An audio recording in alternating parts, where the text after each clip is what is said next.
Radio Grand Lac. Vos émissions préférées, elles sont toutes sur Radio Grand Lac.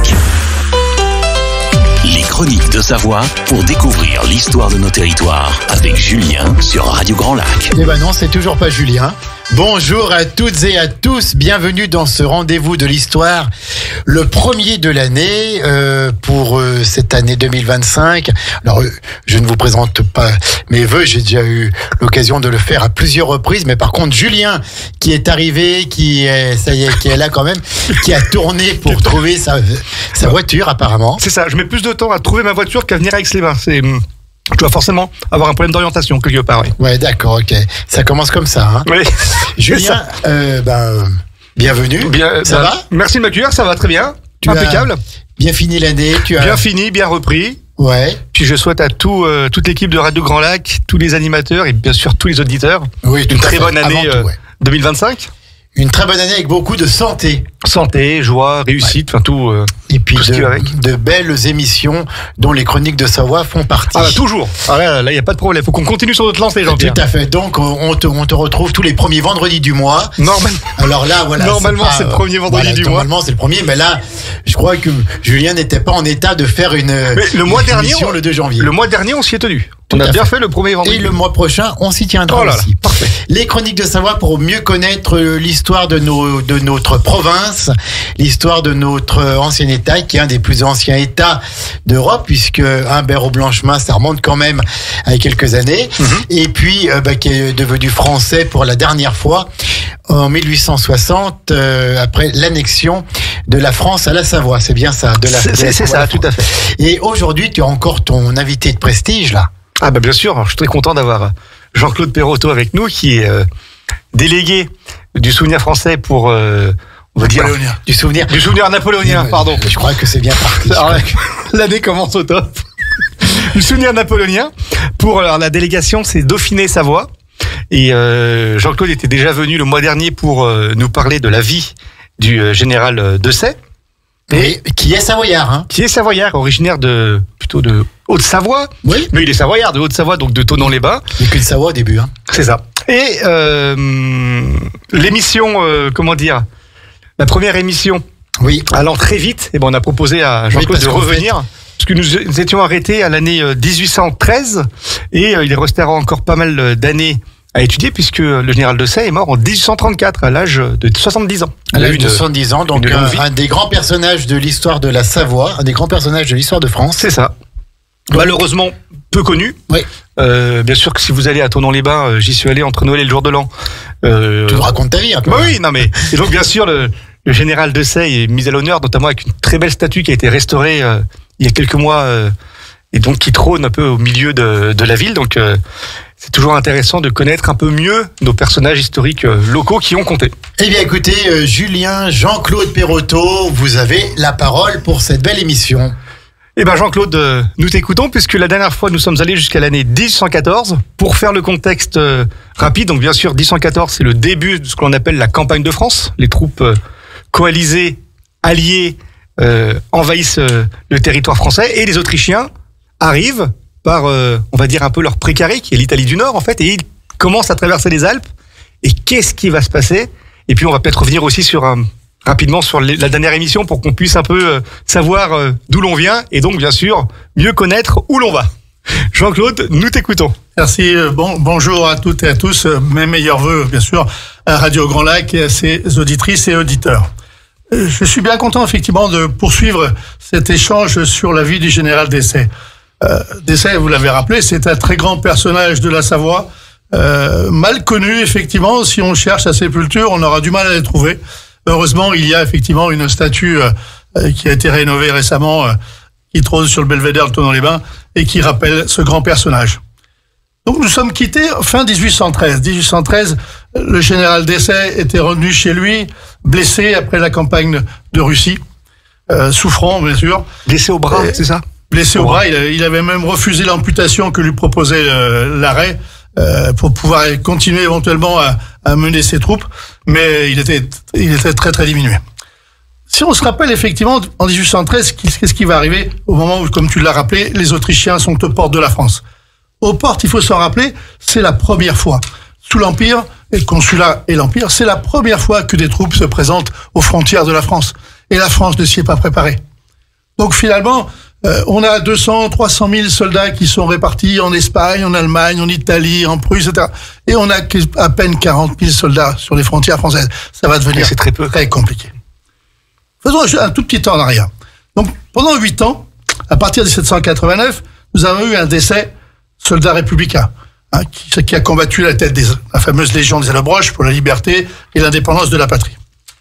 De 1797 jusqu'au 18 Brumaire, c'était un législateur, un tel qui représentait son pays au Conseil des 500. Et je précise d'ailleurs, je n'avais pas pu le dire l'autre jour, il faisait bien partie du Conseil des 500, notamment lors de la fameuse session du 18 Brumaire. Il était donc à Saint-Cloud. Il était donc à Saint-Cloud, effectivement. Il était opposé, on en a parlé la semaine dernière, opposé à ce coup d'État. Il s'opposera donc à la dictature. Du 18 Brumaire jusqu'à la Moscova en 1812, il a versé son sang pour l'honneur du pays, effectivement, un soldat et un chef très brillant. Mais maintenant que la France va être envahie, nous allons retrouver un décès tel qu'il était au premier jour.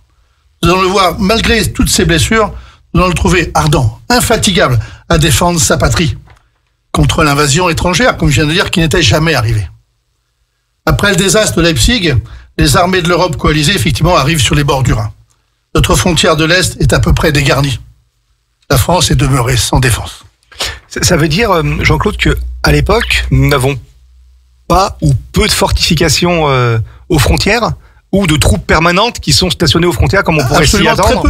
Comme on pourrait s'y attendre en fait en temps de guerre. Parce que c'est vrai que généralement on protège ses frontières, mais l'Empire français s'étant tellement étendu, il fallait que nos hommes soient par-delà le Rhin, les Alpes et bien au-delà d'ailleurs. Il faut se rappeler que nous sommes en 1813 et que les frontières de la France sont bien au-delà des frontières naturelles que nous connaissons aujourd'hui, notamment. Donc effectivement, il n'y avait pas ou peu de protection déjà prévue. Ce n'était encore jamais arrivé. Si on se rapproche un peu de la région, Genève, qui était français jusqu'en 1813, c'est encore pire.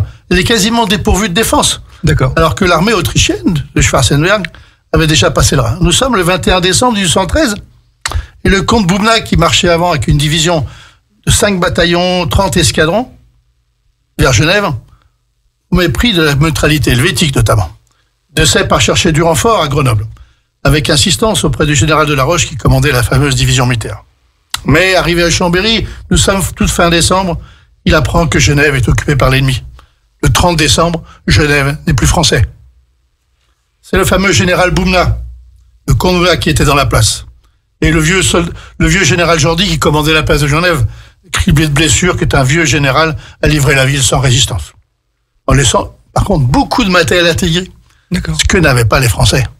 Donc on va se retrouver avec une armée autrichienne à Genève, même pas au port de Genève, à Genève, avec une grosse artillerie qui présenterait de grosses difficultés pour les troupes de Dessay. Dessay a écrit au ministère de la Guerre pour faire connaître l'état des 2 départements de la Savoie, qui malgré tout ont un très bon esprit qui les anime. Et une grande partie des troupes sont prêts à prendre les armes. Quant à moi, disait-il, je regrette beaucoup que l'état de mes blessures, dont on extrait chaque jour des esquilles, ce qui prouve la souffrance qu'il pouvait avoir, qui l'empêche de monter à cheval. Donc il est en calèche quand il commande maintenant. Et dans toutes ces circonstances difficiles, il dit qu'un service qu'il désirait très actif ne donne pas tous ses moyens. Il pourrait donner effectivement toute son existence entière dévouée à sa patrie. Voilà le vrai Dessay qu'on retrouve, celui 1792. C'est ça, le patriote.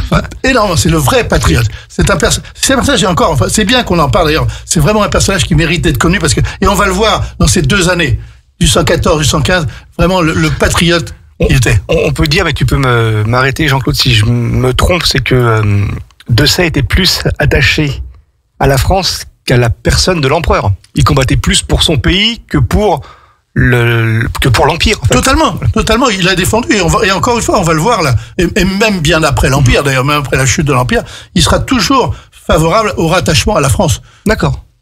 D'ailleurs, effectivement, ses relations avec Napoléon, on en a parlé, il avait été reçu à sa table avant, mais elles ont été un peu compliquées. Encore une fois, il a été disgracié lors du coup d'État du 18 Brumaire. Mais même après, autant Bonaparte à l'époque avait encensé des ex, autant il a ignoré Dessay.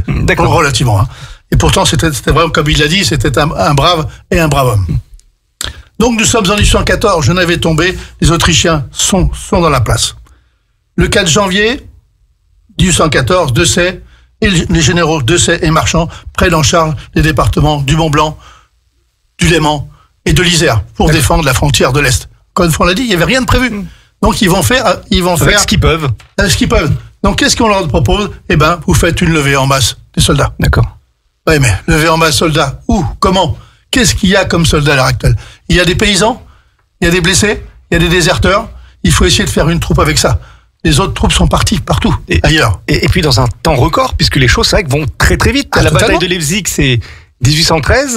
Octobre 1813. Fin de l'année, donc les Autrichiens sont à Genève, donc c'est une histoire de quelques semaines. Enfin, les choses vont très très vite, donc il faut s'organiser avec peu et dans un temps très très limité. Ah, tout à fait, tout à fait. Et ils sont un peu laissés pour compte, si on peut dire. Et vous verrez qu'ils ne seront pas aidés non plus par le commandement. Je vais y revenir. Nous sommes donc tout début janvier. Il y a une levée en masse des troupes.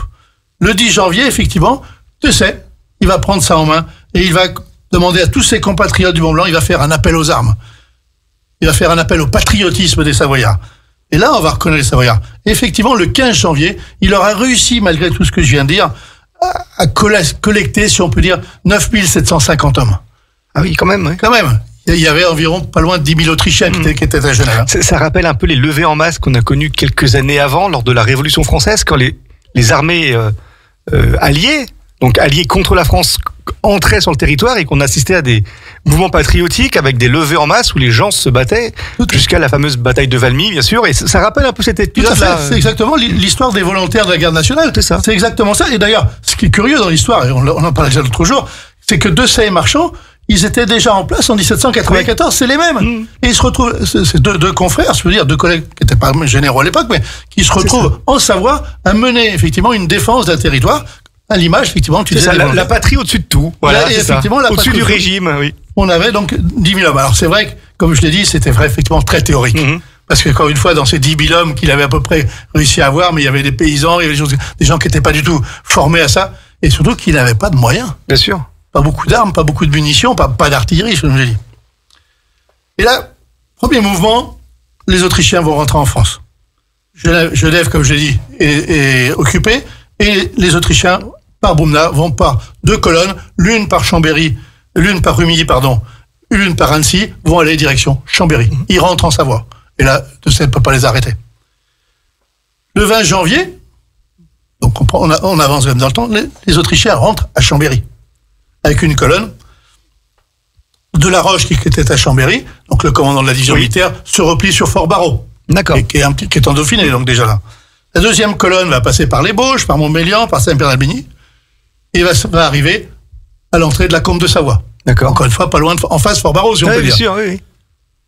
Et Dessay, qui arrive, va arriver avec 600 hommes et 10 chevaux devant Fort-Barreau, évidemment, va avoir tendance à se retirer. Bien sûr. Et puis là, il a un élan de patriotisme. Il leur dit non, on se retire pas. On fait demi-tour et on fait face. Et effectivement, ils ont fait face aux Autrichiens. Et ils ont repris Pontcharrat. Avec 600 hommes. Avec 600 hommes, ils ont repris. Ça paraît extraordinaire, mais ils ont repris, effectivement. De la Roche est parti, fatigué, et c'est Marchand qui prend la tête de la division militaire. Donc l'ennemi a, à Fort-Barreau, 2500 fantassins et 1000 cavaliers à opposer. Et là, il y a un vrai sursaut, effectivement. Le 24 janvier, Dessay reprend la Chavannes. D'accord. On est à la frontière. Oui, oui. Le 17 février, il reprend Montmélian. Et le 19 février, il réoccupe Chambéry. Et au fur et à mesure, les Autrichiens vont reculer. Rappelez-vous bien ce mouvement. Vous avez vu, les Autrichiens sont rentrés jusqu'à Chambéry. Et là, maintenant, ils repartent dans l'autre sens. C'est un vrai sursaut patriotique. Donc, le 19 février, Chambéry est de nouveau libéré. Le 22-23 courant février, l'occupation d'Aix-les-Bains, d'Albens. Les Autrichiens reculent. Le 24 février, il y a des combats à Annecy, à Albi-sur-Chéran. Et le 25 février, Dessay occupe Rumilly, Frangy, les gorges d'Us, le fameux pont de la Caille, avec des combats très serrés, et notamment un général dont on parle peu, c'était un général mulâtre, qui était le général Serrand. D'accord. Un général dont Napoléon avait dit beaucoup de bien, effectivement, qui a été très, très valeureux dans ces cas-là. Donc, le 27 février, Seyssel est repris, Frangy est repris, et on arrive quasiment au port de Genève. Et donc les Autrichiens sont vraiment sur le reculoir. Enfin, vraiment, en 2 mois, Les Autrichiens qui étaient à Genève, qui sont arrivés jusqu'en Savoie, ils sont repartis quasiment à Genève. D'accord. Pratiquement. Avec une armée un peu faite, alors l'expression ne convient pas forcément, mais un peu de briquet de broc. Oui, Enfin, voilà, oui, c'est on ça, peut le dire. On peut le dire, mais par contre, animé d'un élan et avec un chef, effectivement, extraordinaire. Et on le verra après. Tout le monde le reconnaîtra, la valeur de leur chef. Donc, le département du Mont-Blanc a été libéré. C'est 2 mois après, on dit tout à l'heure, 2 mois après leur rentrée, les Autrichiens sont repartis. La population va accueillir Marchand et Desaix, bien sûr, comme des libérateurs. Seulement, Napoléon va demander à Augereau. Augereau, c'est le maréchal qui est à Lyon, qui a 20 000 hommes pour défendre la vallée du Rhône, parce que là, on parle de l'entrée de certaines troupes par l'Est, par la Suisse, mais il y a des troupes qui vont arriver par le Sud, par l'Italie, bien sûr. Il y a des troupes qui vont arriver, bien sûr, par le Nord, si on peut dire. Là, c'est Napoléon qui y est. Mais donc, Napoléon a demandé à Augereau, qui est à Lyon, de poursuivre cette démarche de reprendre Genève avec ces 20 000 hommes qu'il a. Mais malheureusement, Augereau ne sera pas à la hauteur. Il n'enverra pas ses troupes. Trop tard. Boubna se retrouve donc fin février devant Genève avec 10 000 soldats, puisqu'il a fait marche arrière, il a retrouvé les troupes qui étaient sur place. Donc il y a 12 bataillons, 18 escadrons dans Genève. En face, on va retrouver seul, malheureusement seul, parce que les troupes de Lyon n'arrivent pas, on va retrouver Desaix, avec 3 800 soldats. On va retrouver Serran, avec 1 200 soldats. On va retrouver Marchand, mais qui a des troupes un petit peu en arrière, au niveau de Frangy, ce qui fait environ 9 500 soldats.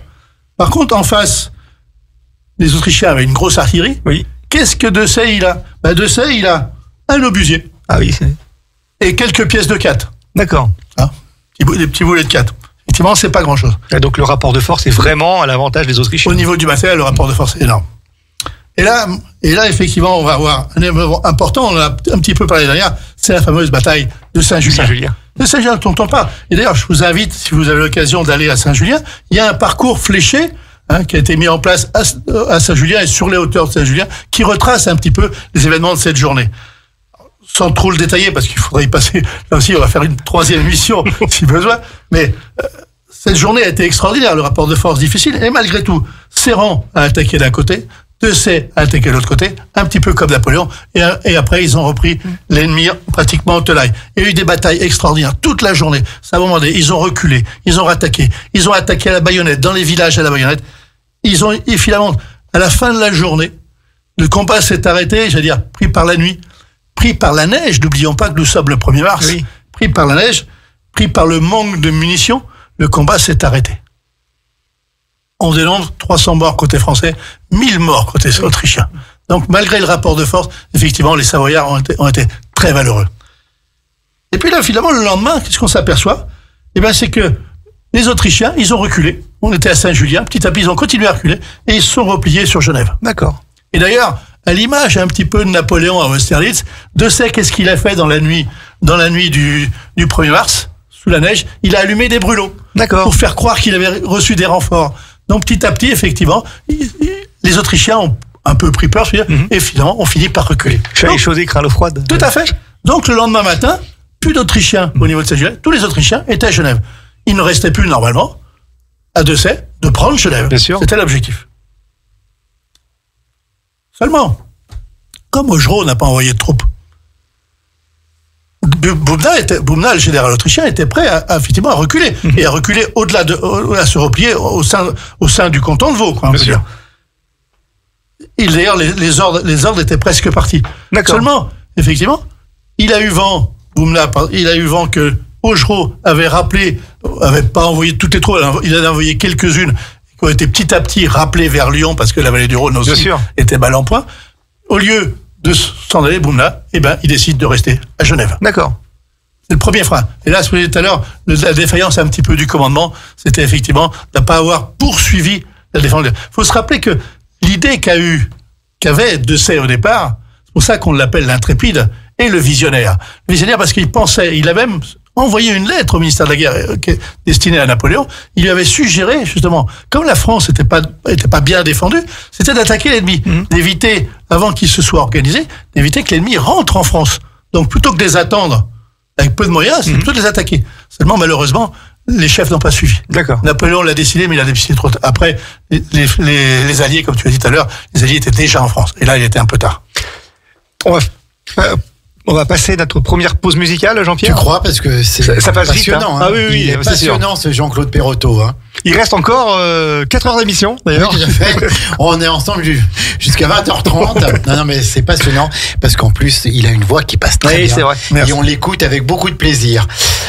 C'est quoi ta première pause musicale? Tu voulais parler des Bonaparte, je Alors, crois. je pensais à passer Modern Talking, Brother Louis, donc le frère Louis, puisque Napoléon a eu un frère qui s'appelait Louis, Voilà. qui a été roi de Hollande.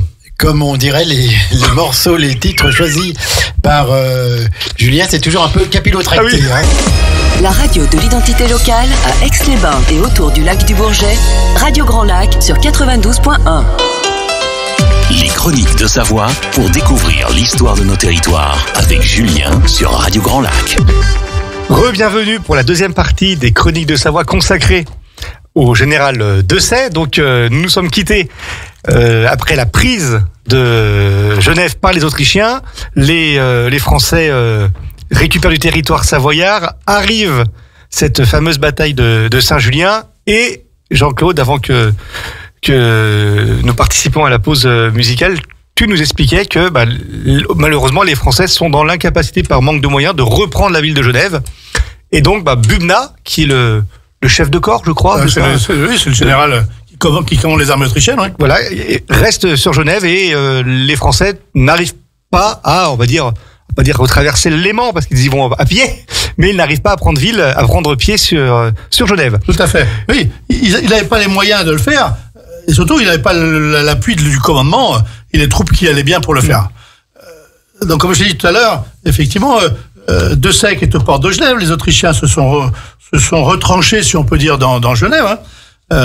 Ça s'apprêtait même à quitter quasiment le canton de Vaud. Eh bien, ayant appris que les Dessay ne recevaient pas les renforts prévus depuis Lyon, eh bien, il décide de rester sur place. Donc Dessay, il reçoit simplement un renfort d'artillerie de la part de Marchand, qui était donc en Isère, pour prendre Genève. Il a une consigne de prendre Genève, sans hommes, mais quand même de le prendre avec l'artillerie. Donc qu'est-ce qu'on lui propose? Eh bien, c'est de bombarder Genève. D'accord. Et Dessay, c'est un patriote, c'est quelqu'un qui est profondément humain. Eh bien, Dessay, il va refuser de bombarder Genève. Et on peut dire, même aujourd'hui, on peut considérer effectivement que la population genevoise doit avoir de la reconnaissance auprès de Dessay. Parce qu'effectivement, malgré les ordres qu'il a reçus, il a refusé de bombarder. Il avait l'artillerie, il n'avait pas les hommes pour envahir, mais il avait l'artillerie. Donc, il va refuser. Tout à fait, clairement. Il va rester au port de Genève sans bombarder. D'accord. Et donc, il ne prendra pas la ville. Et pourtant, on lui a promis qu'il serait gouverneur de Genève, gouverneur de Mont-Blanc, gouverneur du Léman. On lui a promis plein de choses. Vous bombardez, vous prenez Genève, et vous serez chez vous serez le chef là. Eh bien non. Lui, il pensait que Genève faisait partie de la patrie, parce que c'est vrai, c'était un département français juste avant. Donc, il a refusé de bombarder la ville. Gouverneur d'une région dont la ville principale serait en fait une ruine, quasiment. Et quasiment, ça aurait été ça. Donc, effectivement, ça ressemblait pas à l'esprit de Dessay. Mais après cette hésitation, l'armée autrichienne, malgré tout, qui était notamment dans la vallée du Rhône, qui descendait aussi de l'Est, en Franche-Comté, petit à petit, elle se reproche. Elle commence à occuper la Bresse. Et là, malheureusement, on craint que Dessay, Marchand, son chef, et Dessay par derrière, soient un peu isolés. Bien sûr. Donc Marchand, il va quitter Carouge, il va quitter Genève, quand il est à bord de Genève. Il va se retrancher vers Frangy, vers Rumilly. Et il apprend qu'Augereau a été battu à Limonest, dans la banlieue de Lyon. Oui. Et que Augereau a abandonné Lyon. D'accord. Il a évacué la ville. Donc, finalement, il écrit plutôt à Dessay, il n'y a pas le téléphone encore à cette époque, il écrit à Dessay pour dire, l'ennemi a pris Lyon, il faut replier. Ça ressemble pas à Dessay, ça. Dessay, il est désespéré. On lui demande de quitter sa Savoie. C'est pas possible. Il voulait attendre les troupes d'Italie, celles de Gênes, qui étaient censées arriver, qui ne sont pas arrivées, ou qui sont arrivées bien plus tard, pour faire une diversion. Bien sûr. Justement, encore une fois, c'est son idée générale. C'était attaquer l'ennemi plutôt que le laisser rentrer. Alors, il va alléguer un petit peu sa santé pour quitter l'armée. Il va laisser la troupe à ses rangs. Il va retourner vers Chambéry. D'accord. D'abord, et les habitants du coin, bien sûr, sont au désespoir. Ils voient l'armée partir. Mais à Chambéry, nous sommes fin mars. Reprenons l'histoire. Nous sommes à Chambéry, Dessay va oublier ses souffrances pour se donner une activité, un zèle infatigable à l'organisation d'une résistance. Il veut pas abandonner, il veut résister. Mais Bubna avance vers Chambéry. Dessay va donc se retrouver à la Chavanne. Donc 2 mois plus tard, il retrouve le quartier général d'où il était parti tout à l'heure. Du moins dans ce que je dis tout à l'heure. Il va combattre avec Belle. Il va défendre la Maurienne, que Gênes lui a fait savoir qu'il devrait arriver, donc il défend la Maurienne. Coûte que coûte, il va retourner jusqu'au Piémont. D'accord. Il va arriver. Nous sommes en avril 1814. Mais rappelons-nous, avril 1814. Où est Napoléon? Eh ben, Napoléon est déchu. Autrement dit, le général Dessay se bat pour défendre la France, alors que Napoléon a abdiqué. Oui. Hein, je vous rappelle que les adieux de Fontainebleau, c'est le 20 avril. Donc, le 11 avril, Boumna va solliciter une entrevue avec Dessay. D'accord. Le général autrichien, ou maintenant on le connaît, va demander à rencontrer Dessay. Et qu'est-ce qu'il va lui apprendre? Il va lui apprendre les événements qui se sont passés à Paris. La capitulation de la capitale, la déchéance de Napoléon, le siège complet. Il lui suggérera de se rendre. Eh bien, Dessay ne voudra pas se rendre. Il va attendre le 15 avril pour recevoir une notification officielle de la Convention, donc du gouvernement provisoire, comme quoi, effectivement, Napoléon, l'Empire n'est plus, et donc, effectivement, il va se rendre. Autrement dit, 4 mois, nous sommes donc fin avril, 4 mois après, seulement, Dessay va déposer les armes. D'accord. Il va recevoir une lettre de Boumna, le 29 avril, donc fin avril, qui lui explique qu'il va, c'est bien qu'il rentre dans ses foyers, qu'il l'a mérité, etc., mais ça rappelle un peu ce que j'ai dit la dernière fois qu'on s'est vu. Boumna lui dit, je viens d'être nommé gouverneur général de la Savoie, du Piémont et du comté de Nice. Oui. On dit les Autrichiens occupent tout le Piémont-Sardaigne. S'il se présente quelque occasion où je puisse vous être de quelque utilité, vous m'obligeriez de ne pas m'oublier.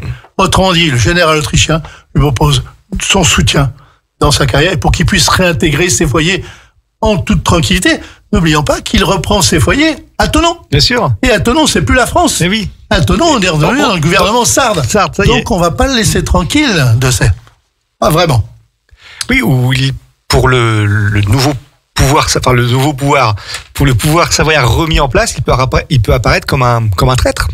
Comme un traître, comme un perturbateur. Bien Ça sûr. sera pas tout à fait le cas cette année-là. On verra que l'année prochaine, ça sera plus compliqué. À Chambéry, Dessay, fort de ça, a reçu les témoignages de l'estime publique de tous les concitoyens. Il est fêté, il est salué. Et c'est là où on lui attribuera le fameux nom, le Bayard de la Savoie. C'était le 27 avril. Napoléon, effectivement, est parti. Les adieux de Fontainebleau sont passés. Et il va écrire au ministre de la Guerre pour rendre compte de sa résistance, de ses blessures. Il va rentrer à Thonon-les-Bains. Et il écrira, fin de sa lettre, riche d'honneur et de service, je n'ai point acquis d'autres richesses.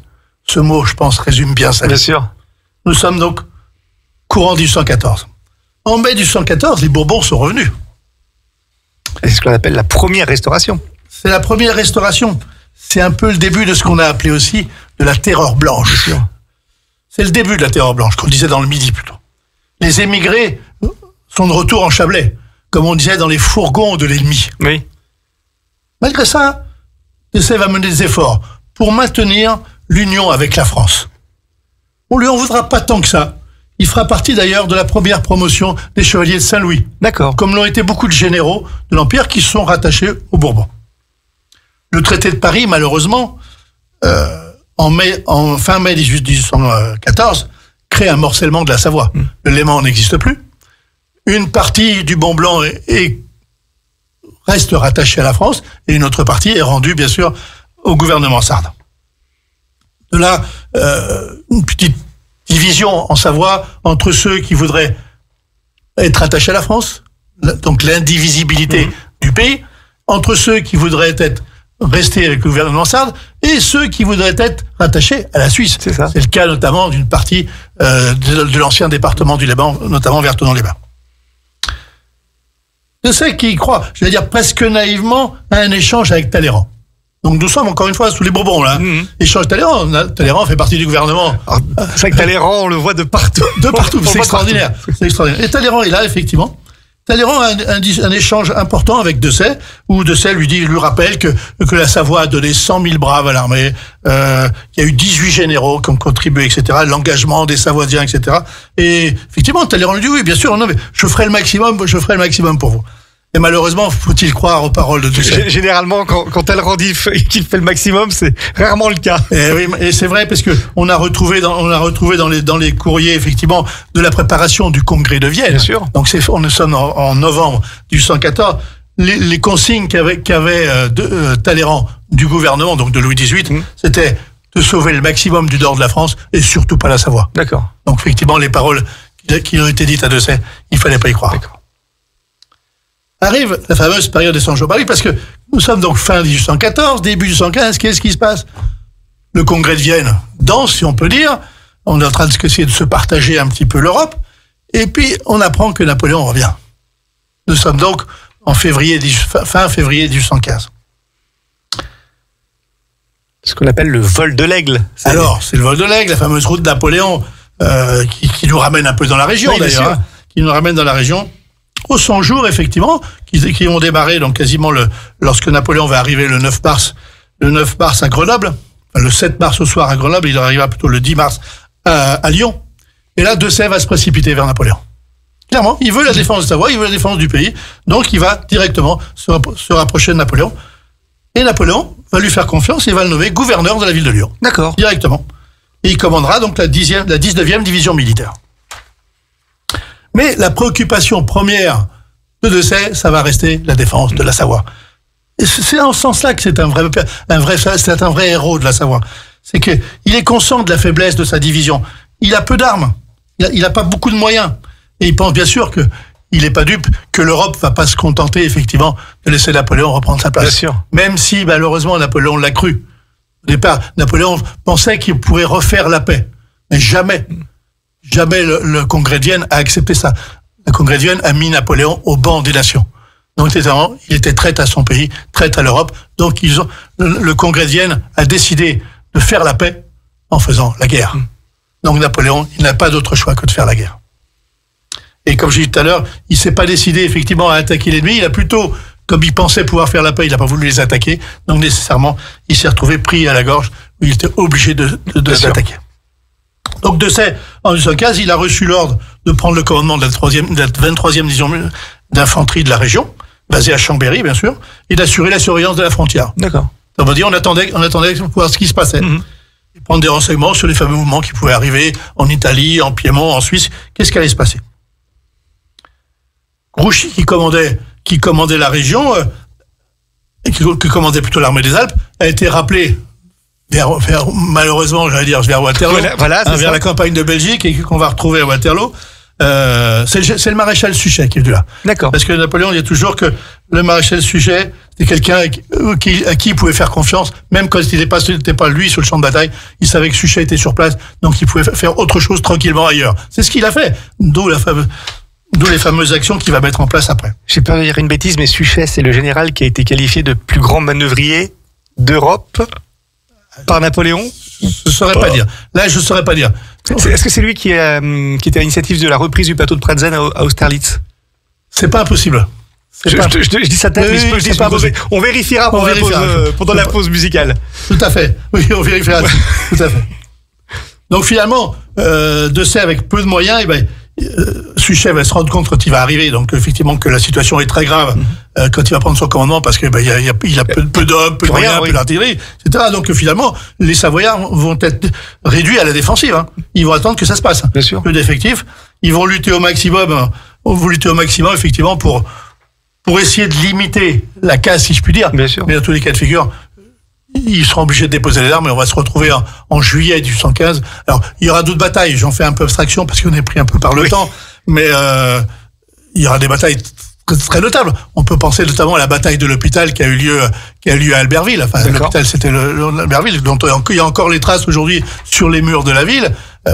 Il y a eu des actions d'éclat importantes. Même après la chute de l'Empire, il y a une certaine similitude entre 1814 et 1815, puisque effectivement les Savoyards vont faire effectivement preuve de grande vaillance en défendant leur territoire bec et ongle, si on peut dire, avec très peu de moyens, même après la chute de l'Empire. Puisque, comme j'ai dit tout à l'heure, ils vont déposer les armes, donc en 1815, quasiment à la mi-juillet. Oui. Rappelons-nous qu'en mi-juillet, Napoléon est déjà dans le bateau. C'est ça. Les choses sont déjà faites. Et pourtant, ils continuent à se battre ici. Donc c'est quand même important de voir l'engagement qu'avaient les Savoyards sur leur territoire. Bien sûr. Ça, c'est quand même important. Alors, fort de ça, comme je disais tout à l'heure, en 1814 plutôt, les généraux, les anciens militaires français, qui avaient combattu dans la Grande Armée, ils avaient plutôt été bien traités par Louis XVIII. À la seconde restauration, ça va effectivement être un peu plus compliqué. En 1815, effectivement, sa carrière à Desaix est quasiment terminée. Mais malheureusement, la Terreur blanche gagne du terrain. Et là, beaucoup de persécutions. Rappelons-nous, Ney, la Bédoyère, Mouton du Vernet, tous des soldats français tués par des balles françaises.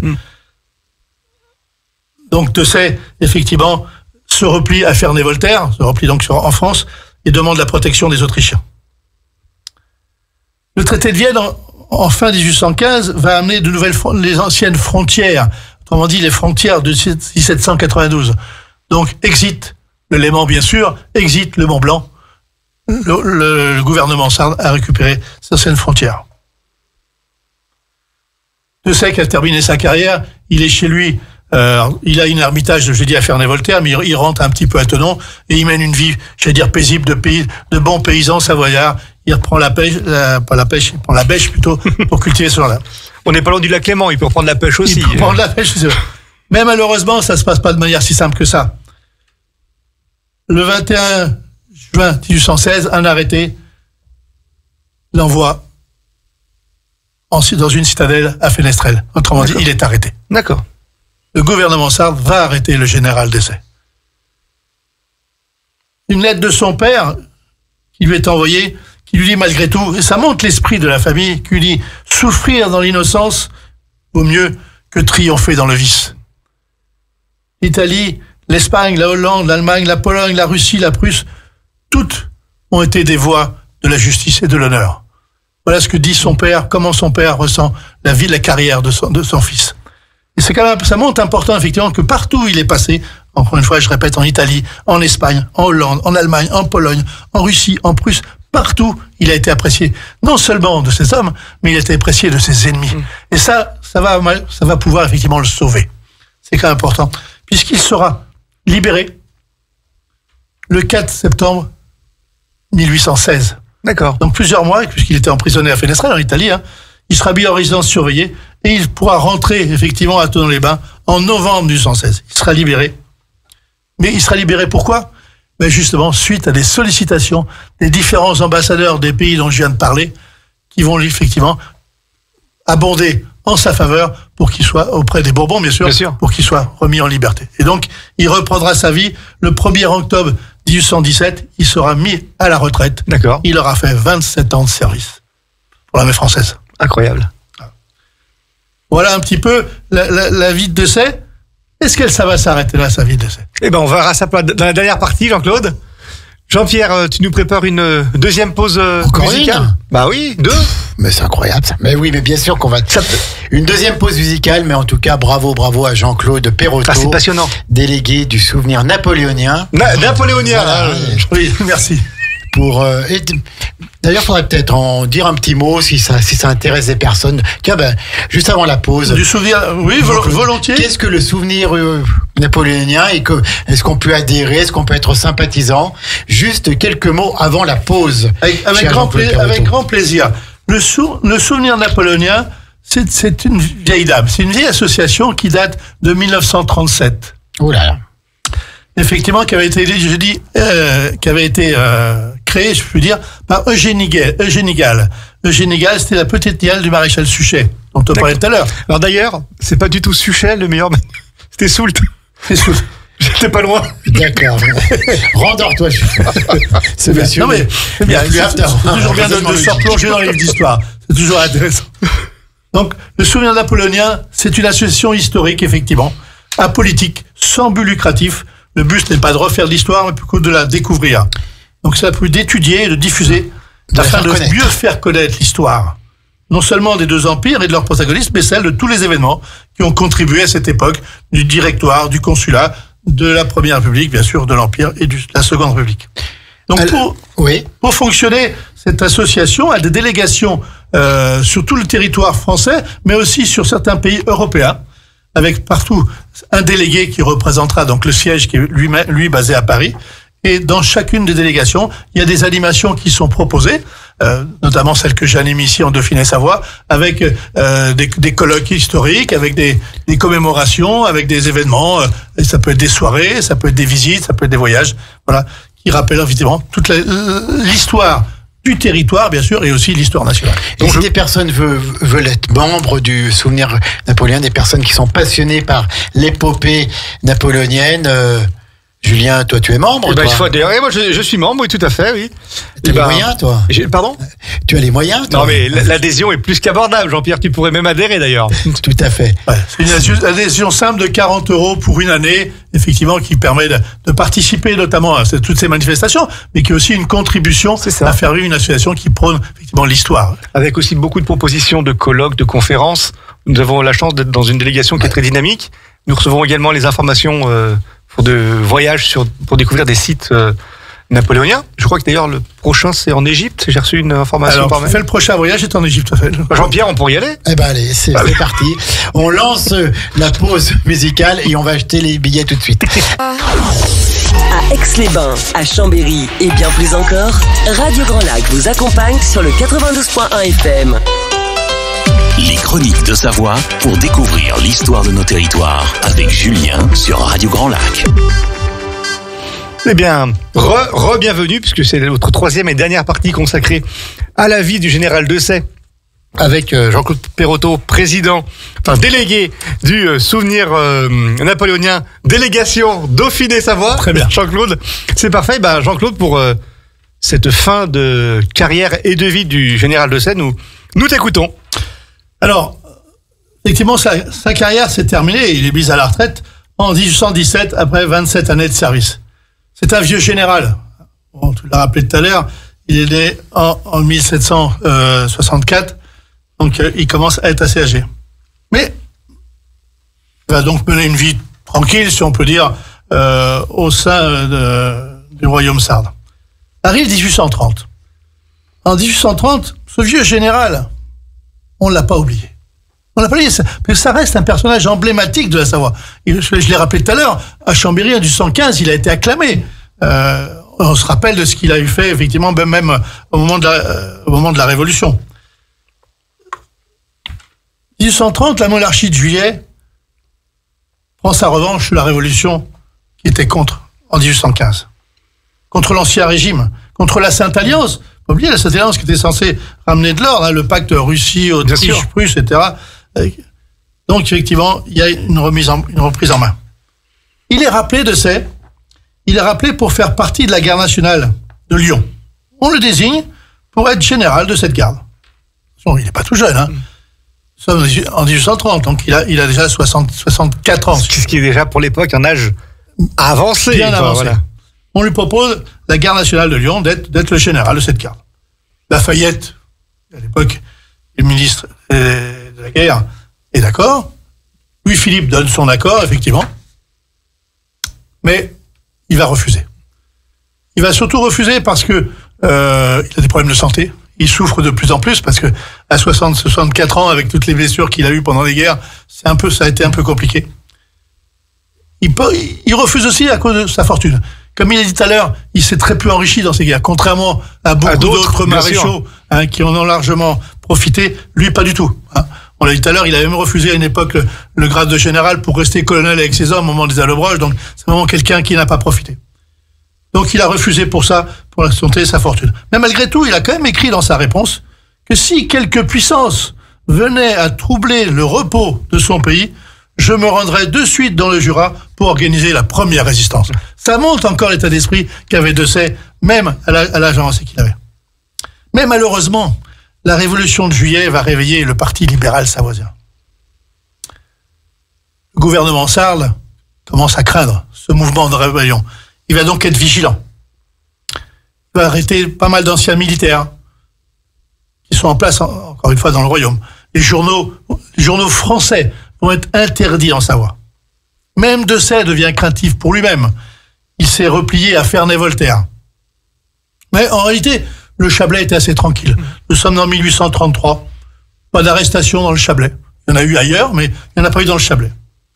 Et Dessay, malheureusement, va poursuivre sa vie, il va essayer de traiter sa longue maladie qui régulièrement l'assaille.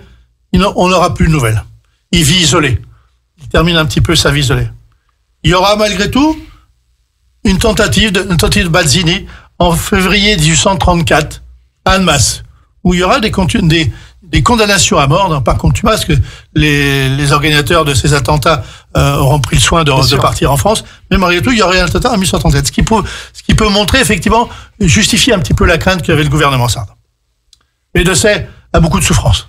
On est vers la fin de sa vie, effectivement, il est tout seul. Sa dernière lettre date d'octobre 1834. Et il mourra, effectivement, à sa ferme, à son territoire de Marcla, qui est dans la banlieue de Thonon. Il décédera le 26 octobre 1834. Il avait donc 70 ans. D'accord. Et là, une foule immense va suivre son cercueil. Une foule immense, faut le dire. Une foule immense à Thonon, mais pas qu'à Thonon. Les gens viendront d'Annecy, viendront de Chambéry à Thonon-les-Bains, parce qu'il est très populaire. Très, très populaire. Et d'ailleurs, sur sa tombe, un saule pleureur sera planté dans la nuit avec des cocardes, des rubans et des proclamations. Mais là, nous sommes encore une fois dans le pays sarde. La police va craindre. Donc la police va arracher ce saule. Et finalement, sa tombe, on finira par la perdre. Le gouvernement sarde, il a peur de la foule. Et donc, effectivement, il n'y aura plus d'hommage à Dessay. Un peu plus tard, 2-3 ans plus tard, à Chambéry, une souscription sera organisée pour fondre un buste de Dessay. Il sera exécuté à Paris, un très beau buste d'ailleurs, mais le gouvernement sarde va lui interdire de franchir la frontière. Donc ce buste, il n'arrivera pas. D'accord. À Thonon-les-Bains. Donc il y a eu une conscription. Il y a eu une souscription. Pardon, une souscription. Il y a eu une souscription. Il y a eu un joli buste qui a été créé, qui a été fondu, mais au moment de le faire revenir à Thonon-les-Bains, donc dans le pays sarde, le gouvernement a refusé. Et on sait ce qui est devenu ce buste. Justement, je vais en parler. Voilà. Non, mais je vais en parler. Mais c'est bien parce que ça va nous ramener à aujourd'hui. D'accord. C'est ça qui est intéressant. Donc ce buste, il a été donné à la ville de Grenoble. D'accord. Qui était donc dans le Dauphiné français. La ville de Grenoble va décider, effectivement, de le mettre dans sa bibliothèque publique. Avec tous les généraux dauphinois, français, forcément, avec l'inscription Dessay, général français. D'accord. Normal. Donc ce buste est à Grenoble. Nous sommes en 1850, donc on va donc dire 16 ans après sa mort. Le roi, Victor Emmanuel, le nouveau roi qu'on appelait l'honnête homme, il va venir en Savoie et va effectivement en 50, par un geste de clémence, autoriser l'entrée du buste qui va presque revenir d'exil, si on peut dire, de France en pays sarde, et il va être placé au musée de Chambéry. D'accord. Et en 1860, au moment du fameux rattachement de la Savoie à la France, la municipalité va mettre le buste de Dessay dans la salle des libérations du Conseil de Chambéry. D'accord. Et ce buste, aujourd'hui, il est toujours à Chambéry. Ok, d'accord. Seulement aujourd'hui, j'ai cru savoir qu'on ne sait pas trop où il est. On pense qu'il est dans les réserves ou du musée ou de la municipalité de Chambéry. Toujours est-il qu'il est un petit peu mis à l'écart. D'accord. J'aimerais, c'est peut-être presque un appel que je pourrais lancer aujourd'hui, j'aimerais effectivement que ce buste puisse être aujourd'hui remis en valeur. Nous avons depuis cette année une ville impériale à Thonon-les-Bains. Nous allons cette année même une ville impériale à Aix-les-Bains. Peut-être que le Bayard de la Savoie pourrait être remis en évidence. En évidence. Ça me paraît important. Comme il était dit à l'époque où la délibération a été prise, on disait cet homme taillé sur un patron romain. Il reste le type le plus pur de cette forte génération que la Savoie a fourni à la France de 1792. Donc son nom, effectivement, est bien inscrit, gravé sous l'Arc de Triomphe à Paris. Et sur son portrait qui a été lithographié, qui restait, qu'on connaît le plus aujourd'hui, on peut lire « Simple de mœurs, affable et vaillant au combat, partout, il fut aimé du peuple et des soldats. » Merci Jean-Claude.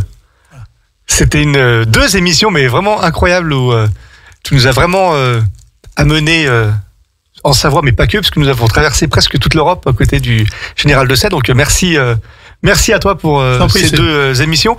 Est-ce qu'avant de nous quitter, il est possible de faire un petit point sur les prochaines animations du Souvenir napoléonien, notamment celles qui seront organisées en Savoie? avec grand plaisir, puisque, comme je viens de le dire, effectivement, Aix-les-Bains a rejoint le label Ville Impériale, donc nous aurons l'occasion, comme nous faisions déjà un petit peu, mais nous allons poursuivre avec les municipalités l'organisation de manifestations, et notamment à Aix-les-Bains. Et la première de l'année, d'ailleurs, va se situer à Aix-les-Bains. D'accord. C'est une bonne nouvelle. Le 21 février de cette année, donc je dis bien, au centre des congrès d'Aix-les-Bains, Oui. je vais, à l'invitation du Sarto, Oui.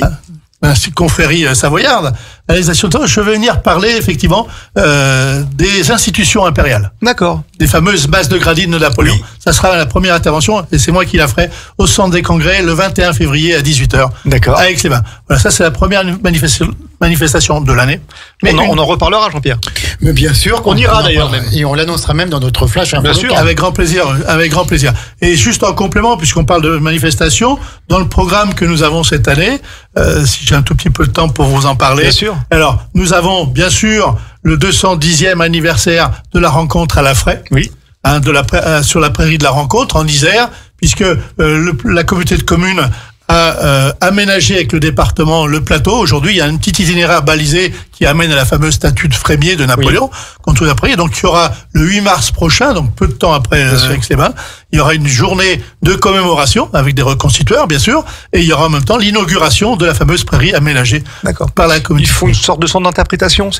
C'est pas un musée, c'est pas tout à fait ça, non. Non. Le premier projet initial qu'il y avait n'a pas abouti. D'accord. C'est plus un cheminement qui a été fait le long de la prairie avec des petites étapes explicatives historiques qui D'accord. amènent progressivement vers la statue. Voilà. Donc il n'y a plus les portraits des personnes, ça n'existe plus. Il y a quelques années en arrière, il y avait encore des portraits de personnes qui étaient présentes au moment de la rencontre.